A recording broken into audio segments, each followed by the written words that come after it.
கோடி சாமி உனக்கு ஈடாகுமா?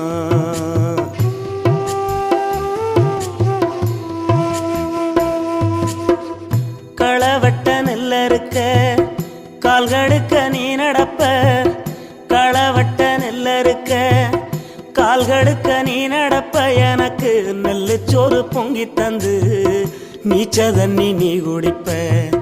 களவட்ட நெல்லறுக்க கால்கடுக்க நீ நடப்ப, எனக்கு நெல்லு சோறு பொங்கி தந்து நீச்ச தண்ணி நீ குடிப்ப. மாத்திகட்ட இல்லாம விதியேன்னு நீ இருப்ப, எனக்கு சேப்பு கட்டி வச்சிருந்து புது துணி நீ எடுப்ப. எனக்கு தலைவலின்னா கண்ணீரை நீ வடிப்ப, ஊருப்பட்ட சாமி